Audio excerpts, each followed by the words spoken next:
ओं नमः श्री अतिराजाय विवेकानंद सूरये सच्चिद सुख स्वरूपाय स्वामिने तापहारिणे। আজকের এই অনুষ্ঠানের মুখ্য উপস্থিতি যার সভাপতি শ্রীমৎ স্বামী আত্মনাথানন্দজি মহারাজ, দত্তপুকুর শ্রীরামকৃষ্ণ বিবেকানন্দ সেবা কেন্দ্রের সমস্ত শ্রদ্ধেয় কর্মকর্তা কর্মকর্তৃবৃন্দ, অন্যান্য সুধীবৃন্দ এবং যাদের জন্য এই অনুষ্ঠান আয়োজিত সেই যুব সম্প্রদায়ের প্রতিনিধিরা, এই নতুন বছরের শুরুতে তোমাদেরকে সামনে দেখে ভালো লাগছে। আমি দত্তপুকুরে আগে কয়েকবারই এসেছি, কিন্তু যদি ভাবি যে রবিবার দিন সকালবেলায় ছেলেমেয়েরা এসেছে, একটু হয়তো চাঞ্চল্য রয়েছে, খিদে পেয়েছে কিনা আমি জানি না। আমি এখানে আসার আগে খেয়ে এসেছি, সুতরাং আমার ওটা কিছু অনুভব হচ্ছে না, তোমাদের হতেও পারে একটুখানি। কিন্তু যদি খিদে পেয়ে থাকে তাহলে যে চাঞ্চল্যটা আসার কথা সেটা দেখছি না, কারণ হয়তো আর একটুখানি আধ ঘন্টা 40 মিনিট দেরি আছে, তার মধ্যে বক্তৃতাও শেষ হয়ে যাবে। কিন্তু পূজনীয় মহারাজের মূল্যবান বক্তব্য তার পরে আছে, হয়তো তোমাদের মধ্যে থেকেও কেউ কিছু বলবে, তারপরে মহারাজের বক্তৃতা আছে। এই সব মিলিয়ে সকালবেলার যে পরিবেশ এটা একটু জানবে একটু অন্যরকম। তার কারণ হচ্ছে স্বামী বিবেকানন্দের কথা আমরা যখন ভাবছি তখন এইরকম রবিবারের সকালবেলা আমাদের ভাবতে ভালো লাগছে এই জন্যে যে রোববারের সকালে একটা ছেলে বা মেয়ের জীবনে অনেক রকমের কাজ থাকতে পারে। প্রথমত হচ্ছে যে তার লেখাপড়ার জায়গা থাকতে পারে, মেয়েদের ক্ষেত্রে সাধারণত যেটা হয় বাড়ির অনেক কাজ থাকতে পারে, ছেলেদের ক্ষেত্রে খেলাধুলোর আকর্ষণ থাকতে পারে, কেউ হয়তো মাঠে খেলবে। আমি যেখানে থাকি বাড়ির পাশে একটা মাঠ আছে, খুব বড় নয়, মাঝারি। সেখানে আজকে মেলা বসেছে এবং নানান রকমের জিনিস বিক্রি হচ্ছে এবং বহু ছেলে মেয়ে সেখানে উপস্থিত হয়েছে। তার মধ্যে পাখি আছে, কুকুরছানা আছে, আরো কত কি আছে। আমি আসবার সময় দেখলাম যে মোটামুটি মেলা জমে উঠেছে এবং সব আসতে আরম্ভ করেছে। তো সেই জন্য ছেলে বা মেয়ে যাই ভাবি না কেন, তার রবিবারের সকালে অনেক কিছু থাকতে পারে। আমি যখন তোমাদের বয়সী ছিলাম তখন ছিল তো, হয়তো কোথাও পড়তে যাবো, সকালবেলা অঙ্ক পড়া আছে, অথবা অন্য কিছু কাজ আছে, অথবা বাড়ির কাজ বাকি আছে, পরীক্ষা চলে এসছে। সুতরাং এই সমস্তগুলোর মধ্যে থেকে যে কজন এখানে এসে উপস্থিত হয়েছ, সংখ্যাটা নেহাত কম নয়, তারা জানবে যে যেভাবেই এসে থাকো না কেন এটা কিন্তু খুব একটা আনন্দের জায়গা, যে কিছু we are not missing anything, আমরা কিছু মিস করছি না, প্রথম কথা। দ্বিতীয় কথা হচ্ছে যে আমরা এমন কিছু একটা পাচ্ছি। কে পাচ্ছে? যে শুনছে সে তো পাচ্ছেই, যে বলছে সেও পাচ্ছে। তার কারণ যখন একটা কোনো প্রসঙ্গ বলছি সেটা তো আমারও মাথার মধ্যে আসছে যে আচ্ছা স্বামী বিবেকানন্দ এরকম বলেছিলেন, সামনে যে ছেলেমেয়েরা রয়েছে তাদেরকে এটা বলছি, তা সে তো আমার মাথার মধ্যেও আসছে, আমিও শুনছি, এর দ্বারা আমারও উপকার হচ্ছে। কিন্তু সেই কারণে বলছি যে অন্যান্য কাজকর্ম সরিয়ে রেখে এলাম এবং একজন বললেন, বক্তা মহারাজ বললেন এসব করে চলো এবারে বাড়ি চলে যাই, এই জায়গাটার থেকে ভাবতে চাইছি যে না, তা কেন, আমরা একটা কিছু পাচ্ছি ডেফিনেটলি এখান থেকে। নিজের জীবনের মতো উপযুক্ত কোনো রসদ রয়েছে। সেই রসদটা কি? সেই রসদটা হচ্ছে, যদি পরীক্ষার প্রসঙ্গে ফেরত আসি, যে পরীক্ষা আমাদের কাছে একটা সাধারণত ভয়ের সৃষ্টি করে। যে পরীক্ষা মানেই হলো যে কি হবে কি হবে। পরীক্ষা একটা ছাত্র বা ছাত্রীর কাছে ভয়ের সৃষ্টি করে, আবার একজন মাস্টারমশাইয়ের কাছেও করে। মাস্টারমশাইয়ের কাছে কি জন্য করে, বা যিনি কোনো জায়গার সঙ্গে লেখাপড়ার সঙ্গে যুক্ত আছেন, দুটো কারণে করে, যে উফ আবার কোশ্চেন সেট করতে হবে। ছাত্র বা ছাত্রী যখন কোশ্চেনটা নিচ্ছে, সে ভাবছে যে এই কোশ্চেনটা আমাকে পরীক্ষা করবার জন্য নেওয়া হয়েছে, আমাকে খুব তৈরি করা হয়েছে, আমাকে খুব সতর্কভাবে এটা করতে হবে। কিন্তু সে বেচারা বা বেচারি জানে না যে যিনি ওই কোশ্চেন সেট করেছেন তার যে একবারে খুব খুশির ব্যাপার ওটা তা নয়। কোশ্চেন সেট করতে সময় লাগে, অনেক দিক ভাবনা চিন্তা করতে হয়। সুতরাং এই ছেলে মেয়েগুলোর পরীক্ষা নিতে হবে, এটা যদি কেউ আমাকে বলে যে আর এক সপ্তাহ বাদে আপনি একটা পরীক্ষা নেবেন, একটা কোশ্চেন সেট করবেন, আমি বলবো যে তাহলে বক্তৃতা থাক, এখন বাড়ি চলে যাই, আর ভালো লাগছে না। তো পরীক্ষা এবং কোশ্চেন সেট করা মানে হচ্ছে যে তার মধ্যে একটা কিন্তু ওই ধরনের জিনিস থাকে। তবু আমরা যে করি, আমরা করি কেন? যে ছাত্রছাত্রী ঠিক কতটা এগিয়ে আছে সেটা বোঝবার জন্যে, তাকে নম্বর দেওয়ার জন্যে, আবার সে যদি ফাঁকি দিয়ে থাকে সেটাকে বোঝবার জন্যে। এই জন্য নয় যে তাকে শাস্তি প্রদান করা হবে, কিন্তু হ্যাঁ, সে যাতে ভবিষ্যতের জন্য সতর্ক হয়ে থাকে। এই গেল এক। আর দু নম্বর, একজন মাস্টারমশাইয়ের দিক থেকে অসুবিধা থাকে কি, যে আবার খাতা দেখতে হবে, প্রচুর খাতা দেখতে হবে, এইটার সঙ্গে একটা ক্লান্তিও থাকে। তো এই সব মিলিয়ে একজন টিচার এবং স্টুডেন্ট তার জীবনে পরীক্ষা একটা বড় ব্যাপার। সেই পরীক্ষার প্রসঙ্গে আসছি এবং বিশেষ করে স্টুডেন্টের ছাত্রছাত্রীর জীবনে পরীক্ষার প্রসঙ্গে আসছি। যে যখন পরীক্ষার যে অবস্থাটা আমাদের আসছে, তখন এমন কোনো ছেলে বা মেয়ে নেই এমনিতে যার কিনা পরীক্ষার জন্য ভয় না লাগে।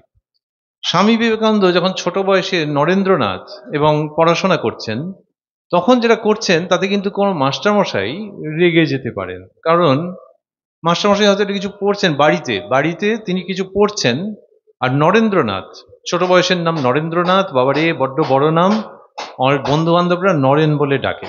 আর তারও আগে একেবারে ছোট বয়সের নাম ছিল বিলে। বিলে নামটা কোথা থেকে এলো? বিলে নাম হচ্ছে যে তার মা বীরেশ্বর শিবের কাছে প্রার্থনা করেছিলেন, সেইখান থেকে জন্ম তো বীরেশ্বর শিব, সেখান থেকে এটা ওটা করতে করতে বিলেতে এসেছিল। তো এই বিলে সে যখন পড়াশোনা করছে এবং মাস্টারমশাই কিছু একটা বলে যাচ্ছেন, তখন মনে হচ্ছে যে পুরোটা শুনছে না, কিছুটা শুনছে আবার অন্য কার সঙ্গে একটু কথা বলছে, তাতে উনি বিরক্ত হয়ে গেলেন যে এখানে আমি দেখছি যে কিছু শুনছেও না, মাঝে থেকে কথা বলছে, কিন্তু বিলের ব্যাপারটা আলাদা।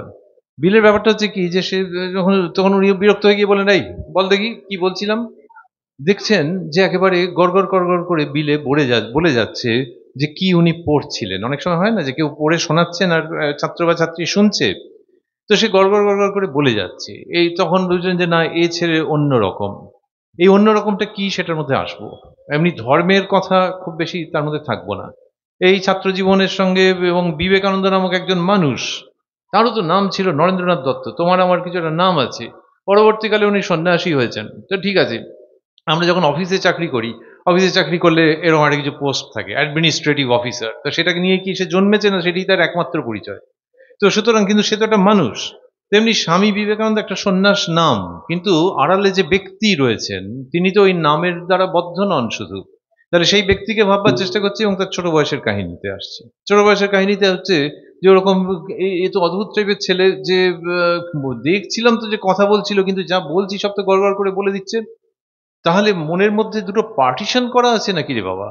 সত্যি সত্যি মনের মধ্যে পার্টিশন আছে। পার্টিশনটা কি? একটা বাড়ি যখন কেউ করে, একটা ঘর দেখলো বড্ড বড়, বলে এটাকে পার্টিশন করে দিন। একদিকটাতে ড্রয়িং রুম হবে আর এটাতে শোয়ার ঘর হবে, নাহলে এত বড় একটা ঘর নিয়ে কাজ কি আছে? পার্টিশন করে দিলাম।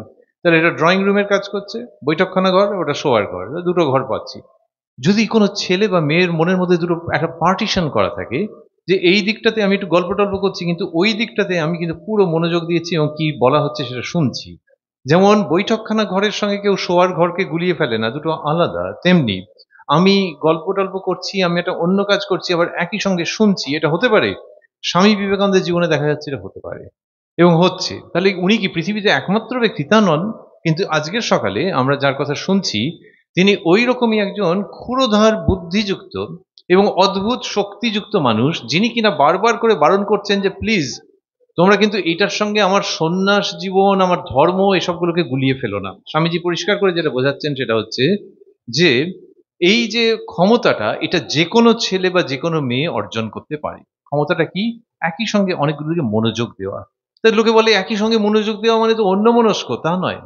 ধরা যাক আমি আমার পড়াশোনার কথা ভাবতে ভাবতে একটা নতুন জায়গায় গেছি, কোনো একটা কাজে গেছি, বাড়ির লোক আমাকে পাঠিয়েছে, বাবা মা পাঠিয়েছে, নতুন জায়গায় গেছি, কিন্তু আমার কন্টিনিউয়াসলি মাথার মধ্যে আছে যে কালকে আমার ওই পড়াটা করতে হবে, বাড়ি গিয়েই পড়াশোনা করব। এবার যদি দুটো ছেলেকে এরকম ভাবে পাঠাই, তাহলে দেখা যাবে, এবার দুটো ছেলে দুটো মেয়ে যা হোক পাঠাবে, দেখা যাবে তাদের মধ্যে তফাৎ হবে। একজন কি করছে, সারাক্ষণ ওইটা ভেবেছে যে কতক্ষণে বাড়ি ফিরবো, কালকের ওই পড়া করতে হবে, আজকে 11টা কি 12টায় যদি শুতে যাই তারও মধ্যে পড়া হবে কিনা এসব ভাবছে। এই ভাবনাটা স্বাভাবিক।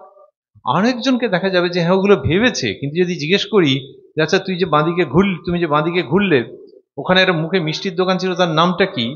একজন দেখা যাবে মিষ্টির দোকান ছিল না কয়লার দোকান ছিল ঠিক করতে পারছে না, কিন্তু আরেকজনকে দেখা যাবে সে ঠিক বলে দিচ্ছে যে ওটা মহাপ্রভু মিষ্টান্ন ভান্ডার। এখন ও তো বাড়ির পড়ার কথা ভাবছিল যে বাড়ি বসে এসে পড়াশোনা করতে হবে, তার ওটা মহাপ্রভু মিষ্টান্ন ভান্ডার দেখলো কি করে? তার মানে মাইন্ডটা এত অ্যালার্ট, এত ক্ষুরোধার, শার্প, যে একই সঙ্গে অনেকগুলো জিনিস চলছে, কিন্তু ও কিন্তু ওই দোকানটার নামটা দেখেছে, ওটা কি কালকে পরীক্ষা আসবে তা নয়, কিন্তু মনটা খুব সজাগ আছে, very sharp and very responsive mind. এইটা হচ্ছে আধুনিক কালের যে কোনো ছেলে বা মেয়ের মধ্যে এইটা থাকতে হয়। এটাকে যদি নিয়ে আসি পরীক্ষার হলে, পাশে বারান্দা, ওদিকে টয়লেট, একটা স্কুলের যদি পরিবেশ ভাবি, বহু ছেলে মেয়ে আছে তাদের অঙ্ক পরীক্ষার 12টা বেজে যায়। তার কারণ কি, সে যখন বেচারা লিখছে তখন একটা ছেলে টয়লেটে যাচ্ছে, কি একটা মেয়ে ওখান দিয়ে হৈ হৈ করতে করতে গেল, ওর মনোযোগটা পুরো ওইদিকে ঘুরে গেল। ওই ঘুরে গেল যেই এখানে 2 এর জায়গায় 3 ফিন হয়ে যাতা হয়ে গেল, মানে শূন্য হয়ে গেল অ্যাকচুয়ালি। ওর পুরো মনোযোগটা ওখানে কেটে গেল। এই বাইরে দিয়ে কেউ যাচ্ছে কি কাক ডাকছে, এই যে আমি যখন কথা বলছি এখানে একটা আওয়াজ হচ্ছে, কিন্তু ওটা খেয়াল আছে, কিন্তু মনোযোগটা এইদিকে দেওয়ার চেষ্টা করে রেখে দিয়েছি। তাহলে এই যে মনটাকে আমি যেদিকে বেশিরভাগটা দেবো, এইটা ঠিক করা, এবং বাকিটাও আমার আছে, আমি জানছি যে ওখানে ওটা আসছে, কিন্তু ওটাকে আমি ইগনোর করছি। তাহলে কোনোটাকে একটু শার্প ফোকাসে আনছি, ক্যামেরায় যখন ছবি তোলা হয় যে একদম শার্প ফোকাসে কোনটা আসছে আর কোনটা একটুখানি কম ফোকাসে আসছে। এইটা একটা স্টুডেন্টের লাইফে যত করা যাবে তত দেখা যাবে যে সে সায়েন্সের হোক, আর্টসের হোক, কমার্সের হোক, অসাধারণ তার রেজাল্ট হবে, তার প্রতিভার বিকাশ হবে। সে কোন ধর্মের ছেলে বা মেয়ে এর কোনো মানে আছে নাকি, সে ফর্সা না কালো কোনো মানে আছে নাকি, এটা একটা মানুষের, এটা হচ্ছে ক্যাপাসিটি। এবং সেই ক্যাপাসিটি যাদের মধ্যে দেখতে পাওয়া যায় আমরা তাদেরকে বিশেষভাবে অনুসরণ করি। একবার স্বামী বিবেকানন্দ মিরাটে গেছেন, উনি তো সারা ভারতবর্ষ ঘুরেছেন, বিভিন্ন সম্প্রদায়ের মানুষের ঘরে গেছেন এবং তাদের সুখ দুঃখের সাথী হয়েছেন, যে সে তাদের কি অসুবিধা সেটা বুঝতে চেয়েছেন। আবার ওকে হাত ধরে নিয়ে গেছে রাজারা, যে এই গরিবের কুটিরে উনি ঘুরে বেড়াচ্ছেন, কিন্তু এ তো অসাধারণ মেধা বুদ্ধির একজন যুবক, সুতরাং দয়া করে আপনি আমার প্রাসাদে আসবেন। এরকম বিভিন্ন রাজা, তখনকার দিনের ভারতবর্ষের যে রাজ্য, তার বিভিন্ন রাজা তাকে নিয়ে গেছেন সম্মান করে, শ্রদ্ধা করে, যে এর কথা আমি শুনতে চাই। স্বামীজি রাজপ্রাসাদেও গেছেন, তাহলে রাজপ্রাসাদেও গেছেন, আবার গরিব মানুষের ঘরেও গেছেন। এই স্বামীজি যিনি ভারতবর্ষ ঘুরছেন, তিনি একবার মিরাটে ছিলেন। মিরাটে যখন ছিলেন তখন ওইখানে কি করছেন, এত বেশি পড়াশোনার মানুষ ছিলেন, সেই জন্য যারা শুনছিল না, মনোযোগ দিচ্ছিল না, আমার রাগও হচ্ছিল, আবার আমি ভাবছিলাম যে এটা শুনলে ক্ষতি অন্তত হবে না, লাভ হতে পারে। তো সেটা হচ্ছে কি, যে মিরাটে যখন গেছেন, মিরাটে স্বামীজি ওখানে একটা লাইব্রেরি আছে, সেই লাইব্রেরি থেকে বই আনাচ্ছেন একজনকে দিয়ে। তো বই আনাচ্ছেন, আর যে কিনা বই দিচ্ছে সে ভদ্রলোক অবাক হয়ে যাচ্ছে যে আর এটা মোটা বই নিয়ে গেলেন ওনার হয়ে কে একজন, আবার একদিনের মধ্যেই ওই মোটা বই ফেরত দিয়ে আরেকটা বই চাই, যে বইগুলো পড়ে না কি করে। তারপরে যিনি কিনা ওরকম দিচ্ছেন নিশ্চেন নিয়ে আসছেন, দিচ্ছেন ফেরত, তিনিও অবাক হয়ে গেছেন যে স্বামী বিবেকানন্দ এত তাড়াতাড়ি বইগুলোকে কি করছেন। একদিনকে ওই রকম প্রশ্ন যখন স্বামীজির কাছে করা হয়েছে যে আপনি কি বইগুলো, মানে একটা বলতেও তো লজ্জা লাগে, তো আপনি বইগুলো কি পড়েছেন বা পড়ছেন, তখন স্বামীজি বলছেন আরে কোন কোন বই, কোন জায়গা। এবং যখন জিজ্ঞেস করা হচ্ছে দেখা যাচ্ছে সেখান থেকে তিনি অনর্গল বলে যাচ্ছেন, অনর্গল বলে যাচ্ছেন। আবারও কিন্তু বলছি, এই বক্তা যদি বলে যে ওই দেখো সাধু তো, তার একটা অন্য অলৌকিক ক্ষমতা আছে, তাহলে তার মুখ বন্ধ করে দেবেন স্বামী বিবেকানন্দ স্বয়ং, যে আরে দূর, এইসব কে বলতে বলেছে। তিনি দেখাচ্ছেন যে একটা ছেলে বা মেয়ে, সে যদি মনটাকে খুব অভিনিবিষ্ট করে একটা কোনো বিষয়ে, তাহলে তার অসাধারণ ক্ষমতা তৈরি হয়। যেটা বলছেন এক্ষুনি দেখবেন নিজের জীবনের সঙ্গে মিলবে।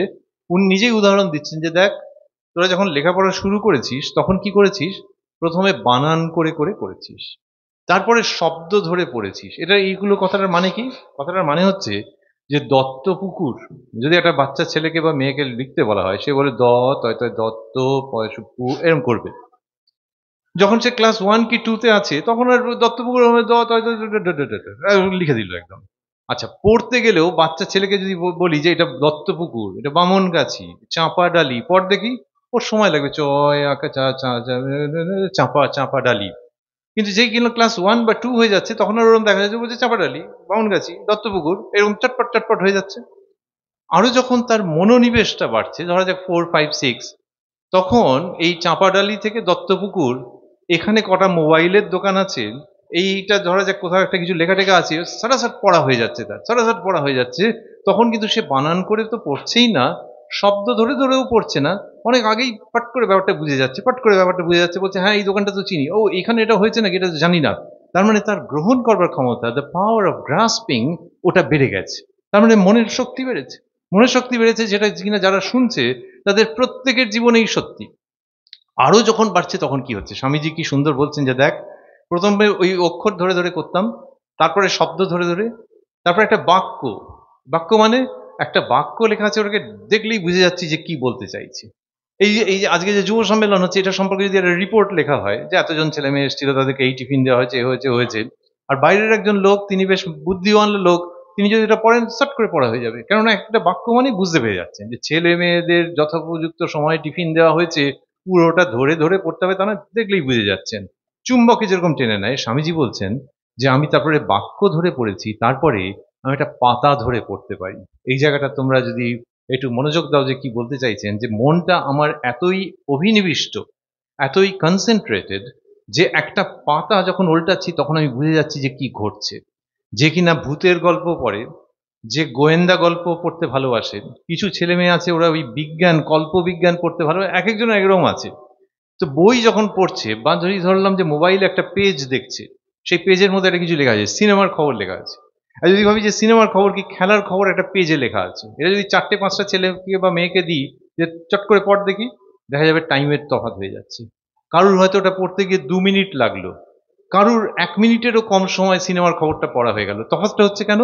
না, যে কিনা কম সময় পড়ছে সে অনেক বেশি মনোযোগ দিয়েছে এবং একটুখানি পড়েই বুঝে যাচ্ছে যে এর মধ্যে থেকে কি বলতে চাইছে, এর মধ্যে থেকে কি বলতে চাইছে। এই যে মনোযোগ যত বাড়ছে তত হচ্ছে কি আমরা কম সময়ের মধ্যে, এবং স্বামীজি বলছেন যে একটা পাতাকে আমি বুঝতে পারি, একটা when I'm looking at a page I get the whole message out of it, যে ওখান থেকে ওই পাতাটার মধ্যে কি আছে এটা আমি বুঝতে পারছি, এবং সেটা হচ্ছে ওই প্রচন্ড মনোযোগ। ওই যে বলছিলাম ভূতের গল্প কি গোয়েন্দা গল্প কি সিনেমা কি খেলার গল্প, আমার কাছে যদি একটা বইয়ের মতো থাকে, আর যে কিনা পাগলের মতো ভূতের গল্প পড়ে কি সিনেমার খবরাখবর রাখে, সে কিন্তু একটা পাতা থেকে শট করে উঠিয়ে দেবে, শট করে উল্টে দেবে, যা বুঝে গেছি বুঝে গেছি বুঝে গেছি। এই যে স্বামী বিবেকানন্দ, তিনি আমাদের মনের যে বই তা সেটাকেও পড়তে পারতেন ওই একটা পাতা উল্টে দেওয়ার মতো করে। যে মানুষ কি চাইছে, মানুষের কি অসুবিধে, তার জন্য যে তার সঙ্গে আমার বসে 1 ঘন্টা সারা দিন কথা বলতে হবে তা নয়, আমি দেখলেই বুঝে যাচ্ছি যে কি করছে, মনের বইয়ের পাতা উল্টে দিচ্ছেন। একজন বিশাল পয়সাওয়ালা মানুষ, পয়সা বলবো না ডলারওয়ালা মানুষ, তার নাম হচ্ছে রকফেলার। ঠিক ঠিক উচ্চারণটা হচ্ছে একটা ই আছে মাঝখানে, রকফেলার। এই রকফেলার হচ্ছে একজন বিখ্যাত মানে হেভি পয়সাওয়ালা মানুষ। ভারতবর্ষে বলা হয় না যে ভারতবর্ষে এখন সবচেয়ে বেশি ধনী কে, ওই মোবাইল কোম্পানির, ওই তেল কোম্পানির, এটা ওটা মিলিয়ে সবটা মিলে সবচেয়ে বড় ধনী 1, 2, 3। তো আমেরিকার সেই রকম একেবারে উচ্চ শ্রেণী, এখনকার মতো তো ইন্টারনেটে অতটা তথ্য থাকতো না তখন, যে সবচেয়ে বড় ধনী কে আছে, কিন্তু সন্দেহ নেই যে বিশাল পয়সাওয়ালা বা ডলারওয়ালা মানুষ রকফেলার। এবার তার জীবনে একটা খুব মানে সাংঘাতিক রকমের গোলমাল যাচ্ছিল পারিবারিক। এই গোলমাল যখন যাচ্ছিল তখন একজন বলেছিলেন যে ওইখানে একজন সন্ন্যাসী আছেন, আপনি তো গিয়ে তার সঙ্গে কথা বলতে পারেন। বলে ধুর, আমার দরকার নেই, দরকার নেই বলেছে বটে, কিন্তু মনের মধ্যে ওইটা হচ্ছে যে ব্যাপারটা এত অশান্তি যাচ্ছে, এত অশান্তি যাচ্ছে। তারপরে কি হলো যে একদিন উনি চলে গেলেন। অনেক সময় মানুষের হয় না যে এতবার করে বলছে যাই একবার, উনি চলে গেলেন এবং স্বামী বিবেকানন্দ বসেছিলেন যেখানে, সেখানে দেখছেন যে সেই রকফেলার ঢুকেছেন এবং লোকটা একটা কিরকম ক্ষিপ্ত হয়ে ঢুকেছে। একজন সাধু সন্ন্যাসী মানুষের কাছে যে শ্রদ্ধার সঙ্গে আসবে ওসব কোনো ব্যাপারই নেই। স্বামীজি তার মুখের দিকে তাকিয়ে তার সম্বন্ধে কয়েকটা কথা বলেছিলেন। ওই যে আমরা বলছিলাম যে যদি বইয়ের পাতা কেউ পড়তে পারেন এবং একটা মানুষকে যদি কেউ রিড করতে পারেন, এই যে তোমরা যারা কম বয়সী আছো তাদের পক্ষে একটু হাই স্ট্যান্ডার্ডের কথা হচ্ছে, কিন্তু তোমাদের মুখ চোখ দেখে বুঝতে পারছি যে মনোযোগ দিয়ে শুনছো, ব্যাপারটা বুঝে যাবে। সেটা হলো এই যে একটা মানুষের ভেতরে কি অসুবিধে আছে, তার কি কষ্ট আছে, তার কোথায় দুঃখ আছে, কোন একটা চ্যালেঞ্জের মুখোমুখি দাঁড়িয়ে সে একটু দিশেহারা হয়ে পড়েছে, এটাও কিন্তু খুব মনোযোগী মানুষ বুঝতে পারেন।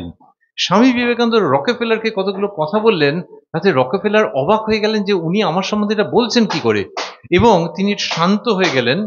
স্বামীজি তাকে এই কথাটা বিশেষভাবে বলেছিলেন যে দেখুন, যে জানবেন আপনার কাছে যে অর্থ আছে, এটা জানবেন আপনার কাছে গচ্ছিত আছে। গচ্ছিত আছে মানে কি, এরা আমি যে এসেছি যাব, তার একটা গাড়ি ভাড়া আমাকে দেবেন। এবার এই গাড়ি ভাড়াটা নিয়ে আমি যদি ভাবি আমি খুব বড়লোক হয়ে গেছি, তাহলে তো লোকে হাসবে, বলবে আরে আপনাকে দিয়েছে, আপনি ওই গাড়ির যিনি চালিয়েছেন তাকে আপনি টাকাটা দেবেন, আর আপনি ভাবছেন আপনি বড়লোক হয়ে গেছেন। সেরকম ভাবে স্বামী বিবেকানন্দ রকফেলারকে শেখাচ্ছেন যে আপনার যে অর্থটা রয়েছে এটা ওপরওয়ালা আপনাকে দিয়েছেন এটা সদ্ব্যয় করবার জন্য। মানুষটা চোখ খুলে গেল, চোখ খুলে গেল যে you are a trustee of the wealth that you are possessing. এবং উনি ওনার জীবনে বোঝাই যাচ্ছে যে একজন পয়সাওয়ালা মানুষ, অর্থ সম্পত্তি যুক্ত মানুষ, তিনি অন্যের কাছ থেকে খুব একটা কথাবার্তা শোনেন না, সবাই তার কাছে মাথা নিচু করে থাকে, কিন্তু এই তরুণ সন্ন্যাসী বলছেন যে আপনার যে অর্থ আছে আপনার কাছে শুধু গচ্ছিত আছে, এবং জানবেন এটা গচ্ছিত আছে মানুষের ভালো করবার জন্য। ওই ভদ্রলোক যেরকম ভাবে গটমট গটমট করে ঢুকেছিলেন, প্রায় সেরকম ভাবেই তিনি বেরিয়ে গেলেন, যে কিছু আর নমস্কার টমস্কার এটা ওটা করার কিছু ব্যাপার নেই। এর কিছুকাল পরেই তিনি এসছেন স্বামীজির কাছে, এসে একটা কাগজ দেখাচ্ছেন, বলে এই যে দেখুন, এই কাগজ দেখুন। স্বামীজি বলছেন কি? তখন দেখা গেল যে উনি একটা বিরাট অঙ্কের দান করবেন মানুষের সেবার জন্য, এবং সেই দান করতে গেলে তো কাগজে লিখিত পড়িত করতে হয়, সেই কাগজটা রয়েছে ওখানে। That means that by that time the mind of the person has been changed, and it has been changed for good. তো তিনি স্বামীজির দ্বারা ওই রকম ইনফ্লুয়েন্সড হয়ে যাচ্ছেন, এবং ওই দানপত্র দিয়ে তখনও একটা তাচ্ছিল্যের হাসির মতো একটুখানি করে বলেছেন যে now you can thank me, যে এবার আপনি আমাকে ধন্যবাদ দিতে পারেন।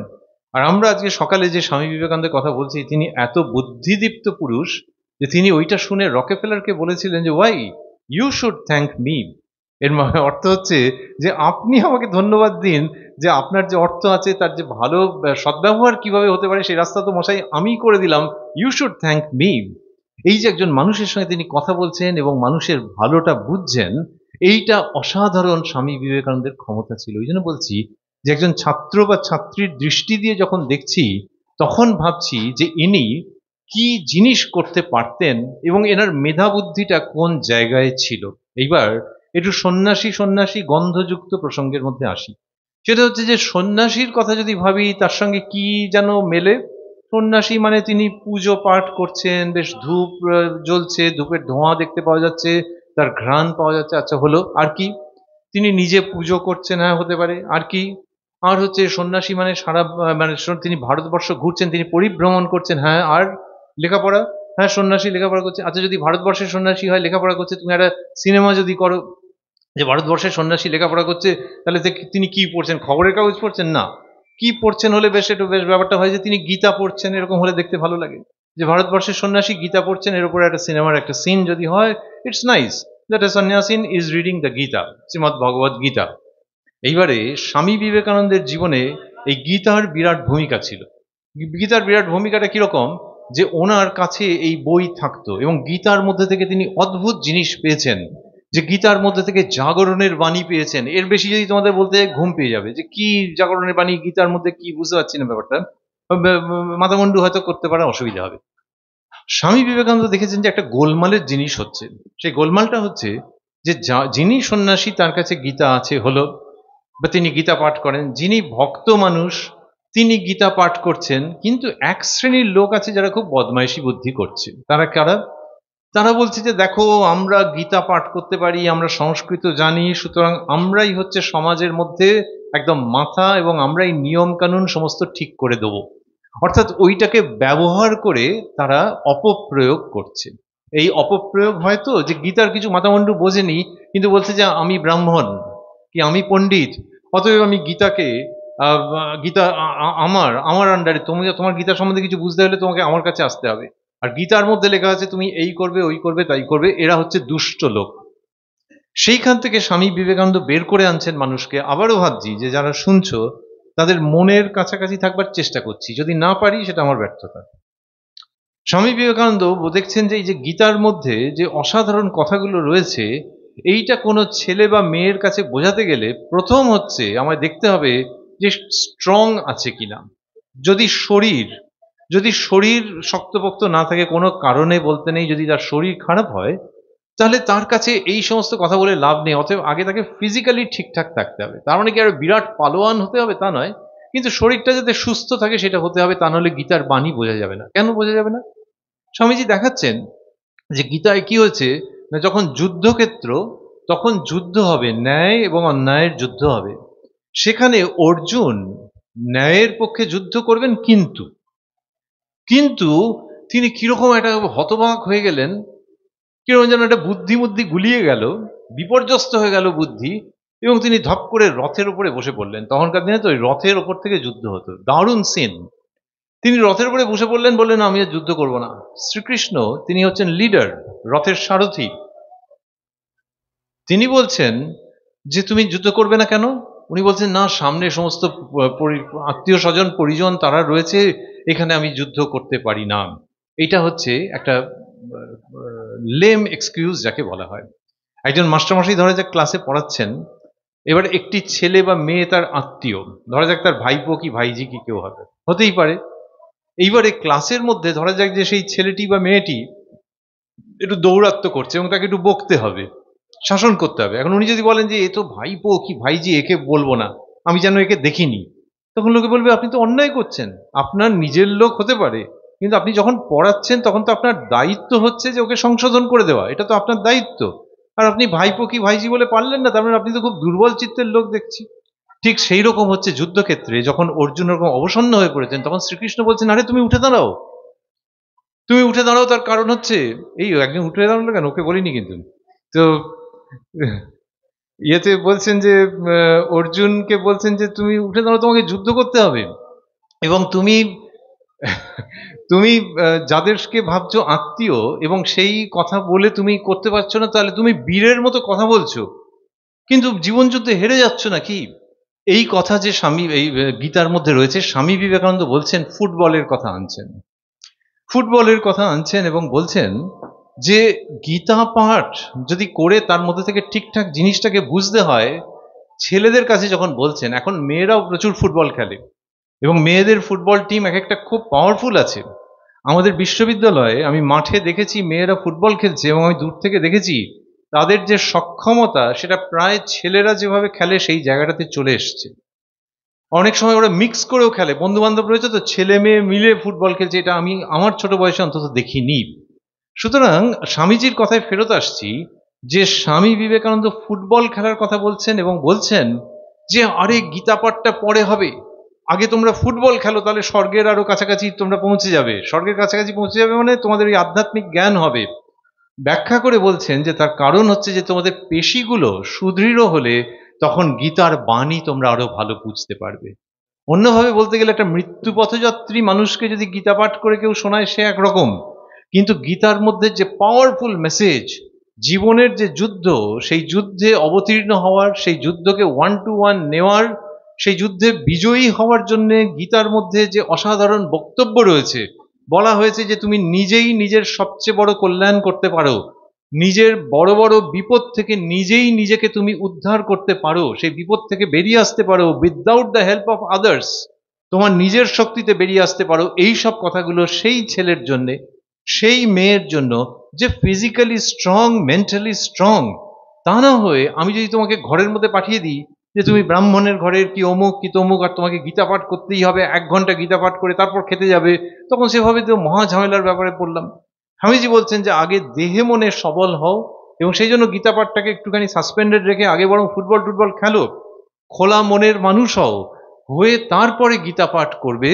এই কথা যে স্বামী বিবেকানন্দ বলেছেন, সেখান থেকে আমরা বুঝতে পারি যে যে বাচ্চা ছেলে পড়া শুনছে, এদিকটা শুনছে, ওদিকেও মনোযোগ রেখেছে, যে বাচ্চা ছেলে পরবর্তীকালে বড় হয়ে আমেরিকা ইউরোপে অসাধারণ বক্তৃতা দিয়েছে এবং সমস্ত মানুষের শ্রদ্ধা অর্জন করেছে বললে কম বলা হবে, তারা মনে করেছে যে এই যুবক সন্ন্যাসীর কাছ থেকে আমাদের কিছু পাওয়ার আছে। যে মানুষটা গটমট গটমট করে ঘরের মধ্যে ঢুকেছিল একটা ঝড়ের মতো, তার জীবনে সুস্থিতি এনে দিচ্ছেন। এবং আমি বলতে ভুলে গেছি, ওই যে রকেফেলার যে ওই যে দানটা করলেন, তার পরবর্তীকালে তিনি বিশাল বিশাল দান করেছেন। দানের জগতে, ডোনেশনের জগতে যে স্বার্থশূন্য বিরাট অঙ্কের দান, সেখানে রকেফেলার একজন প্রাতঃস্মরণীয় পুরুষ, যার জীবনের সূচনায় দেখতে পাচ্ছি স্বামী বিবেকানন্দকে, এই যার বহুমুখী প্রতিভা যে স্বামী বিবেকানন্দের, এই রকম ভাবে যিনি সমস্ত কিছু করছেন, সেই তিনি আবার যখন দেখছি গীতা পাঠের কথা বলছেন এবং তরুণ তরুণীদের জন্য তিনি বলছেন যে গীতা পাঠের থেকে আগে ফুটবল খেলো, দেহে মনে সবল হও, তারপরে গীতার বাণী তোমরা খুব ভালোভাবে বুঝতে পারবে। তখন বুঝতে পারছি যে এই যে রোববারের সকালে যে এসছি এবং তার কথার মধ্যে রয়েছি, আবারও বলছি, যে বলছে যে শুনছে, দুটো মিলিয়েই ভাবছি, দুটো দিক মিলিয়ে ভাবছি। এই যে কথাগুলো হচ্ছে, we are talking about a very powerful and intelligent person, যার মধ্যে শক্তি রয়েছে, যার মধ্যে মেধা রয়েছে, যার মধ্যে বুদ্ধি রয়েছে, যার মধ্যে দুষ্টু বুদ্ধি পর্যন্ত আছে। দুষ্টু বুদ্ধিটা কিরকম? সেই দুষ্টু বুদ্ধিটা কারোর ক্ষতি করে না, কিন্তু আমরা শুনলে অবাক হয়ে যাই যে বাবা, এইরকম একজন উচ্চাঙ্গের মানুষ, যিনি ওই লাইব্রেরির বই ফটাফট ফটাফট পড়ে দিচ্ছেন, তিনি এই আমাদের লেভেলে এসে এই ধরনের মজাও করতে পারেন। যখন স্বামী বিবেকানন্দ বিদেশে রয়েছেন, তখন একবার এক জায়গায় কিছু ছেলে মেয়েকে নিয়ে, কিছু নারী পুরুষকে নিয়ে তিনি একটা ক্যাম্প করেছেন। ক্যাম্প মানে আইডিয়া ইজ ম্যাগনিফিসেন্ট। ক্যাম্প মানে হচ্ছে যে সেখানে কি হয়েছে যে স্বামী বিবেকানন্দ ওখানে লিডার। এটা একটা নদীর ধারে, থাউজেন্ড আইল্যান্ড পার্ক বলা হয়, যে ছোট ছোট ছোট ছোট দ্বীপের মতো বিউটিফুল। ইউটিউবে দেখতে পাওয়া যায় এখনো, দেখলে চোখ জুড়িয়ে যাবে যে কি অসাধারণ পরিবেশ।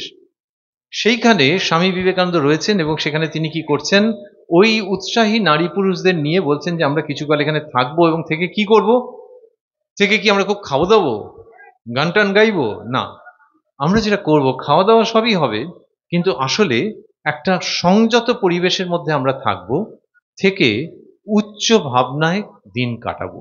স্বামী বিবেকানন্দ তাদের কিছু বলেন। এবার চলো চলো চলো, সময় হয়ে গেছে, কাঠ কেটে আনতে হবে, চলো সময় হয়ে গেছে, রান্না করতে হবে, খেতে হবে, আবার তারপরে পড়াশোনা হবে, আলোচনা হবে, উচ্চ তত্ত্ব নিয়ে হবে। আর বিউটিফুল আইডিয়া যে নিজের মতো আমরা থাকবো, প্রত্যেকে কিছু না কিছু কায়িক পরিশ্রম করব, লেখাপড়া হবে, উচ্চ ভাবনার চিন্তা হবে, নিজেদের মধ্যে আলোচনা হবে, তোমার যদি আমার কথা পছন্দ না হয় তুমি আমায় জিজ্ঞেস করবে, আমি তোমাকে বোঝাবার চেষ্টা করব, এই ভাবের মধ্যে আমরা থাকবো। হলো। এর মধ্যে মজার কথা কোথায় আছে? মজার কথা হচ্ছে যে স্বামীজির সঙ্গে একটা রান্নাঘর থাকতো। তো সেই রান্নাঘর, এই ধরনের বিভিন্ন জায়গাতে কি হতো যে রান্নাঘর মানে স্বামী বিবেকানন্দ খুব রান্না করতেও ভালোবাসতেন, দারুণ রান্না করতে পারতেন। খুব যে প্রচুর পরিমাণে খাচ্ছেন তা নয়, কিন্তু অনেক মানুষের আছে না, কি মহিলা কি পুরুষ, যে বিরাট খান তিনি তা নয়, কিন্তু কিন্তু রান্না ভালো বোঝেন এবং অসাধারণ অসাধারণ টাইপের রান্না করতে পারেন। স্বামী বিবেকানন্দের মধ্যে সেই গুণটা 16 আনা ছিল। এবারে হলো কি যে আমেরিকায় তো সব জিনিস সবসময় পাওয়া যাবে না, ওনার ওই রান্নাঘরে ওই ভারতীয় যে মশলা সেগুলো সব স্টক করা ছিল, ছোট ছোট ছোট ছোট বাটিতে সব মশলা রাখা থাকতো। এইবার স্বামীজির এক শিষ্য, এক সাহেব, তিনি কি করেছেন, এই যে আমরা উপলক্ষ বলছিলাম, এইরকম কোনো একটি দিনে স্বামীজির সেই শিষ্য, সেই সাহেব ভদ্রলোক, তিনি দুম করে স্বামীজির ওই রান্নাঘরটাতে ঢুকেছেন। এখন স্বামীজি এই শিষ্যদেরকে প্রাণ দিয়ে ভালোবাসতেন, যে তাদের সঙ্গে কথা হবে, তাদের কথা শুনবো, তাদের আপত্তি থাকলে সেগুলো শুনবো, সেগুলো নিয়ে আলোচনা হবে ইত্যাদি। কিন্তু এইখানটাতে একটু অস্বস্তি হয়ে গেল, একটুখানি মনটা খচখচ করছে। যে কোনো ভদ্রমহিলা, যে মা, কাকিমা, মাসিমা যিনিই হন না কেন, দিদি, তার যদি একটা রান্নাঘর থাকে, সে কখনো চাইবে না যে সেখানে একজন এসে যথেচ্ছভাবে ঘুরে বেড়াচ্ছে। এবারে এই ভদ্রলোক ঢুকে কি করছে, ঘুরে বেড়ালেও ঠিক ছিল, একটা কিছু নিয়ে মুখে দিচ্ছে, আরেকটা মুখে দিচ্ছে, এই খাচ্ছে একটু একটু। এটাতে স্বামীজির খুব অস্বস্তি হচ্ছে যে তিনি তো রান্না করবেন আর তুমি এসে মাঝখান থেকে মাঝখান থেকে এরকম চেখে চেখে দেখছো কেন। তারপরে একটা বাটিতে সেই ভদ্রলোক গেছে, গিয়ে বলছে যে এটা কি, ইংলিশে আছে, যে বলছে এটা কি। স্বামীজি ইংলিশে যেটা বলছেন তার বাংলা করলে দাঁড়ায় যে এটা ভারতীয় কুল এক ধরনের। কুল মানে তো আমাদের এই জানুয়ারি মাসে শুনলেই জিভে জল এসে যাওয়ার মতো ব্যাপার। তো স্বামীজি বলছেন যে এটা হচ্ছে ভারতীয় কুল। তখন সেই সাহেব, আবারও ভাবছি স্বামীজির শিষ্য, তার খুব প্রিয় পাত্র, কিন্তু যেটা ঘটলো তিনি বললেন যে ও এটা কুল, বলে এক গাদা নিয়ে মুখে পুড়ে দিয়েছে, আর সেটা ছিল একদম মানে প্রচন্ড ঝাল লঙ্কা। এখন সেইটা মুখে পুড়ে দিয়েছে, দিয়ে তো তার একবারে অস্থির অবস্থা, ফর্সা মুখ পুরো লাল হয়ে গেছে। সেইটা দেখে স্বামীজির খুব আনন্দ, যে ভারতীয় কুল বলে দিয়েছি, নাও এবার তুমি যদি অকুলে কুল না পাও তাহলে কি করা যাবে। কিন্তু সেই লঙ্কা মঙ্কা চিবিয়ে এক এক কাণ্ড হয়ে গেছে তার। তো এই যে জায়গাটা, ক্ষতি করতে চাইছেন না, কিন্তু মজা করছেন যে নাও তুমি নানান রকম চেখে চেখে দেখছিলে তো, এইটাও, এই টেস্টটাও নিয়ে দেখতে হবে তোমাকে, কি জাস্ট কিছু করার নেই।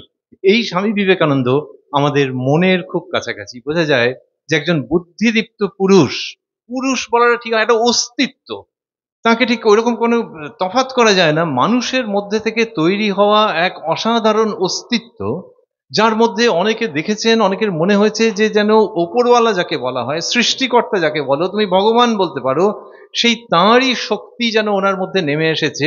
কিন্তু উনি নিজে বলছেন যে আরে যদি চেষ্টা করো, তোমাদের প্রত্যেকের মধ্যে থেকে অসীম সম্ভাবনা আছে, তোমাদের প্রত্যেকের মধ্যে থেকে অসাধারণ কাজ তোমাদের মধ্যে থেকে তৈরি হতে পারে, তোমাদের মধ্যে থেকে অসাধারণ কাজ তৈরি হতে পারে। এবং সেটা এই ছেলে মেয়েদের সঙ্গে এই জায়গাটাতে আসতে চাইছিলাম, যে যে কিনা ধর্মের পথে যাবে, ওই যে বললাম বেদ, উপনিষদ, গীতা, কোরআন, বাইবেল, সে যদি পড়ে তাহলে তাকে দুটো জিনিস থাকতে হয় স্বামীজির জীবন থেকে যেটা আমরা পাচ্ছি। একটা হচ্ছে শুদ্ধ বুদ্ধি থাকতে হয়, যে আমি কোনো প্যাঁচ কষার জন্য পড়ছি না, আমি কোনো প্যাঁচ কষার জন্য পড়ছি না, আমি এটার উপরে প্রাইভেট টিউশন করবো বলে পড়ছি না, আমি আমার ভালো লাগে বলে পড়ছি, এইটা একটা থাকতে হয়। আরেকটা হচ্ছে যে মনোযোগটা খুব দিতে হয়, যে যখন যদি আমি খেলার খবর দেখি তো খেলার খবর দেখবো, যদি আমি বেদ পড়ি তো বেদ পড়বো। তো যেখানটা আমি মনোযোগ দেওয়ার সেটাতে আমি পূর্ণ মনোযোগ দেবো। স্বামী বিবেকানন্দ আমাদের মধ্যে থেকে এরকম পূর্ণাঙ্গ মানুষ চাইছেন, যে তুমি ধর্মকর্ম নিয়ে করো, তুমি বাস্তব জীবনের মধ্যে থাকো, তুমি তোমার কেরিয়ার বা ভবিষ্যৎ নিয়ে ভাবো, যেটাকে ভাববে সেতে পূর্ণ মনোযোগ দিয়ে ভাববে, তার কারণ জানবে এই বিবেকানন্দ যা করে গেছে তোমরাও চেষ্টা করলে তারই কাছাকাছি আসতে পারবে। স্বামী বিবেকানন্দের সমস্ত কথাগুলো এই জন্য নয় যে আমাকে দেখো যে আমার মতো আর দ্বিতীয় হবে না। স্বামী বিবেকানন্দের যখন তরুণ তরুণী যুবক যুবতীকে তিনি তাকাচ্ছেন তাদের দিকে, তিনি কিন্তু সব সময় চাইছেন বাবা মায়ের মতো যে আমারই মতো এদের মধ্যে থেকে কেউ হোক, আমাকেও ছাপিয়ে যাক। এই জন্য তো তার কথা ভেবে আমাদের লাভ আছে। তিনি আমাকে বলেননি আমায় ভোট দাও, আমায় ভোট দাও, আর কাউকে ভোট দিও না, এরকম বলেননি। তিনি চাইছেন প্রত্যেক ছেলে মেয়ের মধ্যে থেকে ওই শক্তি জাগ্রত হয়ে উঠুক। সেইটা যদি তাকে সংসার পথে নিয়ে যায়, উপার্জনের পথে নিয়ে যায়, একটা একটা নির্দিষ্ট পেশার দিকে নিয়ে যায়। কত মেয়ে আছে মডেলিং, ফ্যাশন ডিজাইনিং, তাতে অসাধারণ কাজ করছেন নিজেদের সমস্ত সম্মান অক্ষুণ্ণ রেখে। কত ছেলে আছে যারা অসাধারণ জায়গায় সমস্ত কাজ করছেন, সে ভাবলে অবাক হয়ে যেতে হয় যে একজন আর্টসের ছেলে কম্পিউটারে তার দক্ষতা এসছে এবং দুটোকে মিলিয়ে সে যে জিনিসটা করছে সারা পৃথিবীর লোক চমকে যাওয়ার মতো। এই যে জায়গা স্বামী বিবেকানন্দ আমাদের কাছে সেটা আনছেন, যে তুমি পূর্ণাঙ্গ মানুষ হয়ে ওঠো। আর তোমাদের কাছে সেই এইটাই শেষ পর্যন্ত বলবার, যে আমরা যাই করি না কেন যদি পূর্ণ মনোযোগ দিয়ে করি, যেমন কিনা পুজো করে লোকে, যেমন কিনা নামাজ পড়ে লোকে, যেমন ভাবে কিনা উপাসনা করে মানুষে, ঠিক সেই রকম ভাবে আমি হয়তো ওরকম মন্দিরে মসজিদে গিয়ে এক্ষুনি করতে পারছি না, কিন্তু আমার লেখাপড়া, আমার ভবিষ্যৎ, আমার মধ্যে থেকে একটা সৎ এবং শক্তিশালী ব্যক্তিত্ব তৈরি হয়ে যাওয়া, সেটার জন্য পুজোর মতো করে আমি আত্মনিয়োগ করেছি। শেষ করব গল্ফ খেলার কথা দিয়ে। গল্ফ খেলার সেখানে কি হয়, যে একটা স্টিক থাকে, স্টিকটাকে বলে ক্লাব। সেটা স্টিক থাকে, স্টিক দিয়ে ওই গল্ফের বলটাকে মারতে হয়, এবং সেটা গিয়ে কি হয়, একটা গর্তের মধ্যে যদি পড়ে, সেখানে একটা ফ্ল্যাগ রয়েছে, ওই গর্তের মধ্যে যদি পড়ে তাহলে তোমার সাকসেস। ক্যারামে যেরকম হচ্ছে, এবার ক্যারামে আমি আঙুল দিয়ে ওটা করতে পারি, কিন্তু ওইখানে গল্ফে করতে গেলে কি হচ্ছে, যে অনেকটা মাসল পাওয়ার লাগে, অনেকটা মাসল পাওয়ার লাগে। তারপর ধড়াস করে মারলাম বলটাকে, লোকে হাসলো, অন্যদিকে চলে গেল, ওই হোলটা একদিকে আছে, ও চলে গেল অন্যদিকে। তো golf is a very popular game.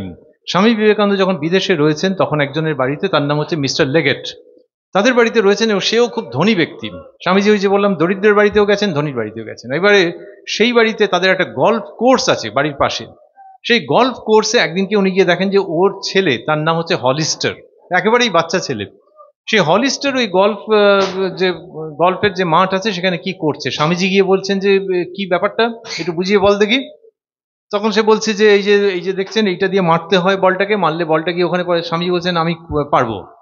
তো বাচ্চাটা না হেসে ফেলেছে, বলছে আপনি পারবেন? কারণ সত্যি সত্যি যারা এক্সপার্ট গল্ফ প্লেয়ার তাদেরও কত ভুল ভ্রান্তি হয়, এবং প্রচুর পরিশ্রম করতে করতে করতে করতে ওইটাতে দক্ষতা আসে। বলছে আপনি পারবেন ওখানে ফেলতে? স্বামীজি বলছেন হ্যাঁ পারবো। তখন ছেলেটা বলছে বাজি, তো বেট। বাচ্চা ছেলে তো, কি সন্ন্যাসী বলে কি সে এক্ষুনি গিয়ে পায়ে পড়ে প্রণাম করবে নাকি? আর স্বামীজিও বন্ধুর মতো মিশতেন। স্বামীজি বলছে হ্যাঁ বেট। তখন ও কি করেছে, $50। তো $50 সে মানে বেশ অনেকগুলোই টাকা, কিন্তু কিন্তু বাচ্চা তো, ওর ওইটুকুনি পুঁজি। ও বলছে $50 বেট, আর তাহলে তুমি যদি হেরে যাও তোমার দিতে হবে, নাহলে ইত্যাদি। তখন স্বামীজি বলছেন ঠিক আছে আমারও $50। তো বলে বেট হয়েছে।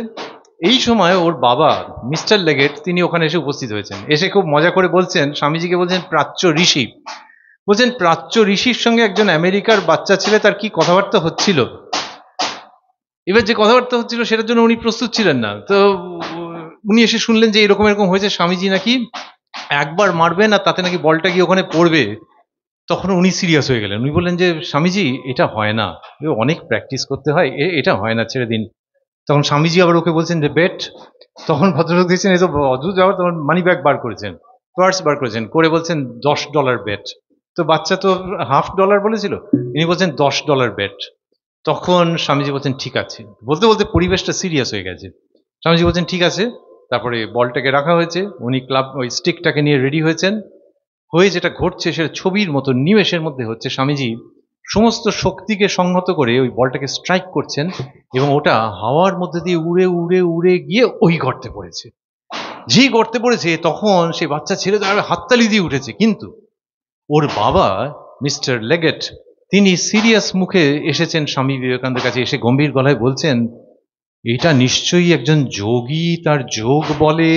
তখন স্বামীজি বলছেন, না মশাই, আমাদের যোগ বল এই সমস্ত কাজের জন্য আমরা ব্যবহার করি না। বলছেন, কি হয়েছে জানেন, আপনার ছেলে ওইটা দিয়েছে তো বেট করে, আর আপনিও বেট ফেলেছেন, এবারে আমার হাতের শক্তি আমি জানি, তাই ঠিক বলটাকে মারবার আগে আমি চোখ দিয়ে মেপে নিলাম যে কতটা দূরে গর্তটা আছে, তারপরে পেশির সমস্ত শক্তি এক জায়গায় করলাম, আর মনকে বললাম যে ওই $10.5 তোমার চাই। এই মনকে যেই বললাম, তখন সেই মনের শক্তিটা পেশিতে গেল, আমি স্ট্রাইক করলাম, আর বল গিয়ে গর্তে পড়লো। স্বামী বিবেকানন্দ যখন এটা বলছেন, তখন অবাক হয়ে যাচ্ছেন মিস্টার লেগেট, তোমরাও হাসছো, আমি দেখছি যে তোমাদের আনন্দ হচ্ছে এটা শুনে। But here comes the message, যে একজন মানুষ, তার মধ্যে ওই ক্ষমতা, আর এই ভদ্রলোককে থামিয়ে দিয়েছে, বলে এই ক্ষমতা, ওইসব যোগীর ক্ষমতাটা মতো বলবেন না, মানে একটা মানুষের ক্ষমতা, সেটাকে ব্যবহার করে আমি এই জায়গায় গিয়ে পৌঁছচ্ছি। সেটা সেদিন যেমন সত্যি ছিল, আজকে এই দত্তপুকুরেও সত্যি, ভবিষ্যতেও সত্যি থাকবে পৃথিবীর যে কোনো জায়গায়, যে আমাদের যদি বুদ্ধি শুদ্ধ থাকে, আমাদের যদি উদ্দেশ্যটা পরিষ্কার থাকে, এবং আমরা যদি পূর্ণ আত্মনিয়োগ করতে পারি, তাহলে স্বামী বিবেকানন্দের ভালোবাসায়, আশীর্বাদে এবং কৃপায় আমরা সাফল্য লাভ করবই করব। এই পর্যন্ত বক্তব্য, ধন্যবাদ।